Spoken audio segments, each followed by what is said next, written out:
Mes chers amis, le jour de la Pentecôte, les apôtres et les disciples se sont rendus dès l'aurore au temple pour la prière.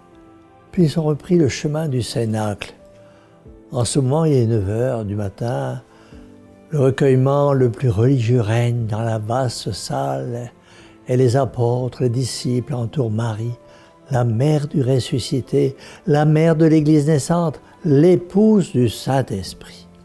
Soudain, un bruit violent se fait entendre, semblable à un lointain grondement d'un orage. Ce bruit augmente, approche, puis s'abat sur la maison qui est ébranlée jusqu'en ses fondements. Cependant, l'Assemblée sainte reste impassible.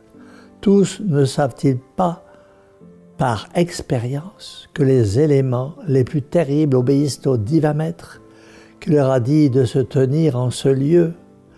Ils s'abandonnent donc à sa toute-puissante bonté.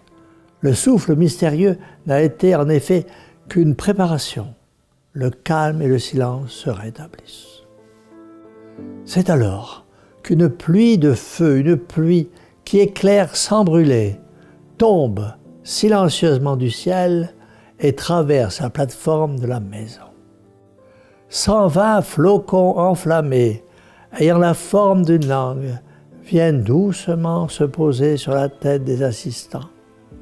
Cette fois, c'est l'Esprit divin qui prend possession de l'Assemblée. L'Église n'est plus seulement en Marie, elle est aussi dans les 120 disciples.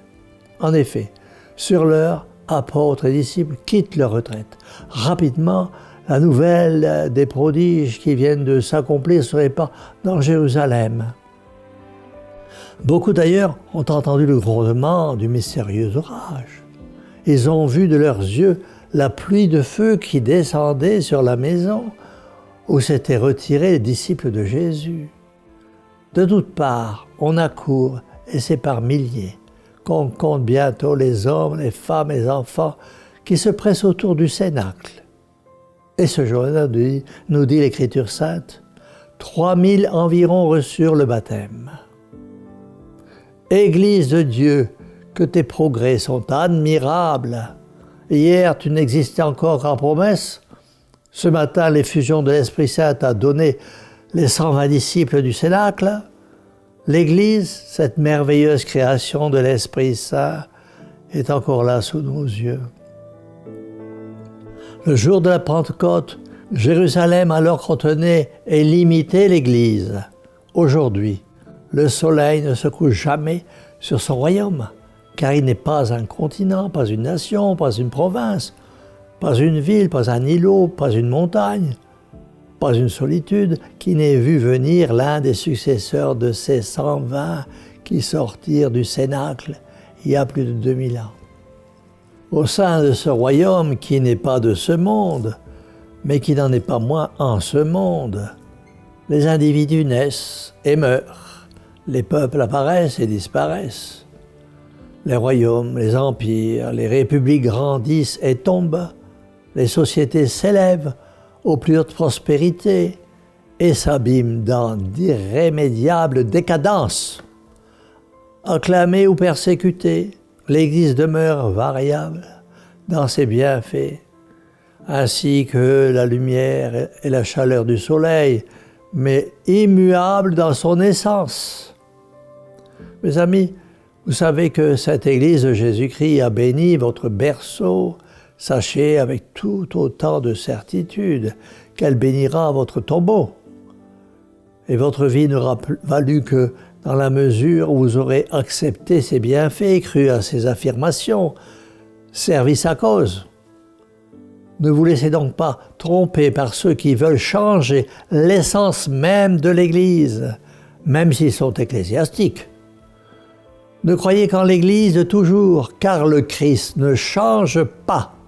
Sa doctrine ne change pas. Le Christ est toujours le même. Les apôtres meurent, Dieu ne meurt pas. Mes chers amis, et quoi que l'on fasse, l'Église non plus ne meurt pas. Mais par contre, malheur à ceux qui, de 1001 manières, défigurent le visage de l'Église, défigurent son cœur et ses paroles en enseignant et en vivant contrairement à l'enseignement des apôtres, dans une rupture volontaire avec la tradition des pères de l'Église, de son magistère, car il méprise la voix du Christ pour s'attacher aux fables humaines et à l'esprit moderniste. Mais surtout, malheur et mille fois malheur à ceux qui persécutent les vrais serviteurs de l'Église, ceux qui œuvrent, qui souffrent, qui combattent, qui usent leur vie, qui parlent, qui prêchent, qui proclament, qui conservent et qui transmettent la véritable foi de l'Église, des apôtres et des martyrs. Malheur à ces persécuteurs. Comme autrefois le patriarche Jacob luttant durant toute une nuit contre un ange, ils croient n'avoir affaire qu'à des mortels, mais au grand matin de l'éternité, ils s'apercevront que c'est contre Dieu qu'ils ont lutté. Malheur aux persécuteurs des enfants de Dieu. Malheur aux destructeurs de l'Église de Jésus-Christ, qu'ils soient pasteurs ou laïcs, que leur responsabilité est grande. Leur premier châtiment, ils le trouvent à n'être plus que des voyageurs dans la nuit de leurs mensonges et de leurs erreurs.